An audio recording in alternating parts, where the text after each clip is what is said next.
Nesta semana em que a tragédia de Brumadinho completa um ano, estamos apresentando aqui no jornal uma série de reportagens especiais com todos os detalhes do que aconteceu após o rompimento da barragem da Vale. Para rever o que apresentamos na segunda-feira, na terça e ontem, você pode acessar o nosso perfil TV Band Minas lá no Facebook ou Band Minas no Instagram. Na reportagem de hoje, vamos relembrar a tragédia com a barragem da Samarco, lá em Mariana, ocorrida mais de 3 anos antes. A Samarco também tem a Vale como acionista. E desenrolamos então, gente, os problemas vividos pelas vítimas e ainda as ações do Ministério Público, que busca plena reparação pelos danos ambientais e humanos causados pela lama da Samarco.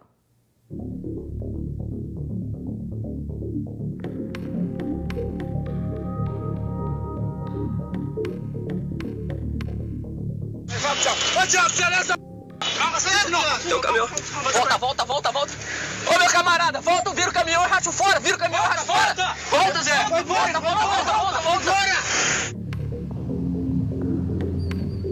É ruim você ligar a televisão e saber que você faz parte da história da maior tragédia ambiental que já se ouviu falar. Essas mineradoras, elas matam, elas não se importam, e elas destruíram vidas para todos sempre. Aline é viúva do Samuel, que morreu soterrado pela lama da barragem da mina de Fundão da Samarco, que se rompeu em Mariana, dia 5 de novembro de 2015. Mais de 43 milhões de metros cúbicos de rejeitos saíram varrendo do mapa trabalhadores, moradores, casas e ruas. A paisagem virou uma cor só. 19 pessoas morreram, centenas de famílias ficaram desabrigadas nos distritos de Bento Rodrigues, que ficava a 2 quilômetros da barragem, e ainda Paracatu de Baixo, ambos em Mariana. Também foi atingido o distrito de Gesteira, em Barra Longa. Foi um crime premeditado com requintes de crueldade. Mauro morava em Bento Rodrigues, o distrito que ficou completamente soterrado. Ele se lembra da primeira ligação que recebeu logo após o rompimento da barragem. Era de um amigo que trabalhava na Samarco. O supervisor mandou esconder todo mundo, ninguém ligar para fora. Eu estou ligando para você, eu estou escondido dentro do banheiro ligando para você, que eu conheço, eu sei que sua família tem pessoas lá. E Mauro foi correndo para Bento Rodrigues e deu de cara com a destruição da própria casa e do vilarejo que antepassados dele, ainda escravos, haviam ajudado a construir há mais de 300 anos. Eu sinto falta da minha história. A minha história está encravada em Bento. Uma semana após a tragédia de Mariana, o Ministério Público Estadual conseguiu bloquear 300 milhões de reais das contas da Samarco. Em seguida, veio o acordo para o pagamento emergencial mensal às milhares de famílias atingidas e ainda o pagamento do aluguel de casas e assessoria técnica. A Samarco tentou abater esses gastos das indenizações, mas o Ministério Público Federal conseguiu impedir na Justiça. Além dos auxílios mensais e indenizações financeiras, foi determinado que a Samarco e suas controladoras Vale e BHP Billington reconstruam os distritos atingidos. As obras já começaram, mas nenhuma casa foi entregue ainda. A previsão é para o começo do segundo semestre. Elas têm total interesse em atrasar todas as medidas reparatórias, no sentido de pagar menos, de protelar, de entrar com recursos. Nós temos que entrar com uma outra ação na Justiça para obrigar eles a cumprir o que eles já se comprometeram anteriormente. Então é um sistema que, infelizmente, não favorece as pessoas afetadas, as vítimas de crimes. Mauro faz parte do grupo Loucos por Bento e afirma que a Fundação Renova, que representa os acionistas da Samarco, não está acertando nas ações de reconstrução. Ela não ouve os moradores, não ouve os anseios e tenta fazer. E quando chega o momento que dá errado, aí tem que refazer tudo de novo. Também é a Fundação Renova que cuida das indenizações financeiras. Segundo a instituição, cerca de 1 bilhão e 850 milhões de reais já foram gastos em indenizações e auxílios emergenciais para mais de 360 mil pessoas. Para a Aline, o valor pago às famílias dos 19 mortos foi baixo. Inicialmente, 80 mil reais para cada uma. Pressionada, a Renova aumentou para 360 mil reais. E a Aline fica sem entender a diferença de valores quando compara com a primeira indenização que a Vale foi condenada a pagar para um casal soterrado pela lama de Brumadinho.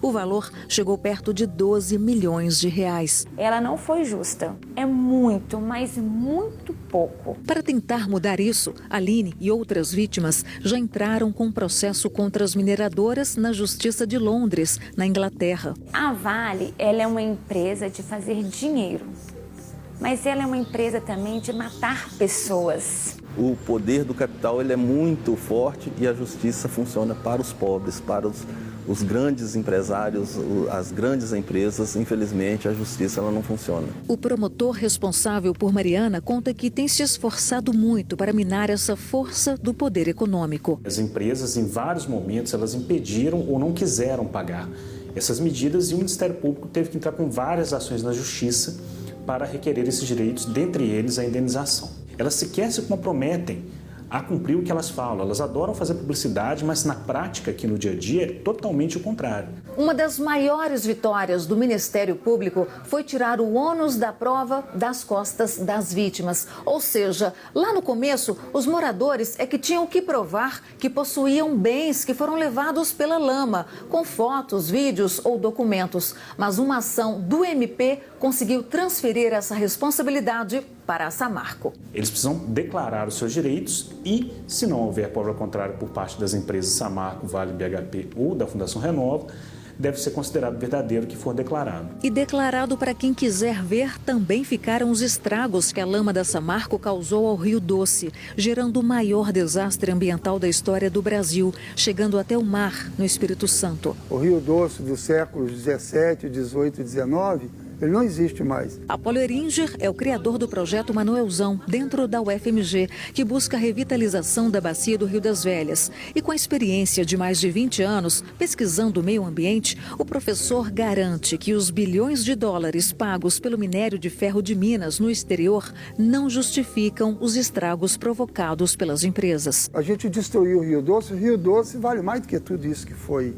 embora. O prejuízo histórico foi maior do que o lucro que entrou no cofre do governo. Foi um dinheiro maldito. As riquezas naturais de Minas Gerais vão além da mineração e representam também grandes reservas de água, que estão em risco por causa da exploração desenfreada das mineradoras. O fundador do projeto Manuelzão faz um sério alerta. Depois do desastre em Brumadinho, o abastecimento de água de 4 milhões de pessoas que moram em Belo Horizonte e região metropolitana ficará comprometido se outro desastre acontecer com alguma barragem da região central do estado. 70% da água de Belo Horizonte, de abastecimento, ela vem de Bela Fama, aqui em Nova Lima, e é colhida a fio d'água, não é um reservatório de água.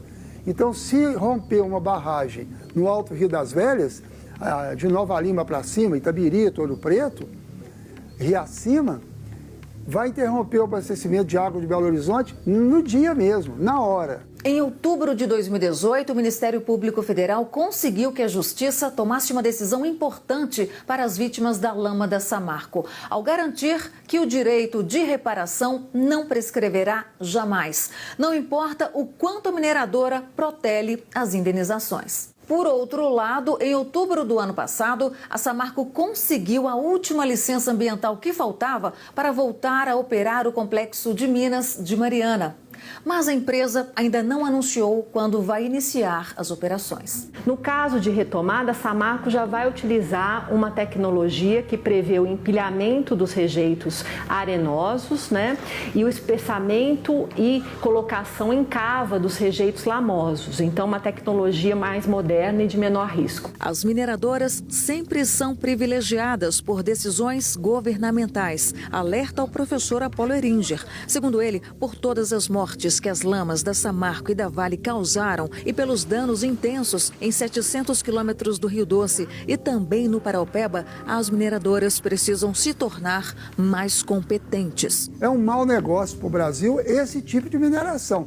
Não que a gente seja contra a mineração, mas uma mineração que tem que estar a serviço do país, tem que estar a serviço da economia, tem que ser um bom negócio e não pode destruir os nossos rios. O corpo de Edmilson José Pessoa, trabalhador da Samarco, nunca foi encontrado. Dezenas de moradores foram contaminados pelos metais pesados presentes na lama e muitos ainda tratam dos impactos psicológicos. Além disso, ninguém está preso. 22 pessoas foram denunciadas por crimes ambientais. 21 delas, que inicialmente responderiam pelas mortes, não vão mais por decisão da Justiça Federal.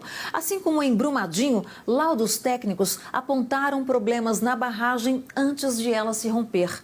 A Justiça não conseguiu ainda provar se foi crime ou acidente. O certo é que nunca haverá um ponto final para a tragédia da Samarco em Mariana. Foi crime premeditado, isso está registrado nas reuniões do Copan e é inadmissível a postura do Poder Judiciário e do governo federal, estadual, de contemplar essas empresas com tratamento VIP. Não há interesse do poder político em criar leis que realmente garantam os direitos das vítimas. Eles pensam só apenas em garantir direitos dos criminosos, no caso das empresas. Existe, a nosso ver, e eu tenho uma certeza absoluta, um sistema que funciona todo voltado a manter a hegemonia da mineração neste lugar chamado Minas Gerais.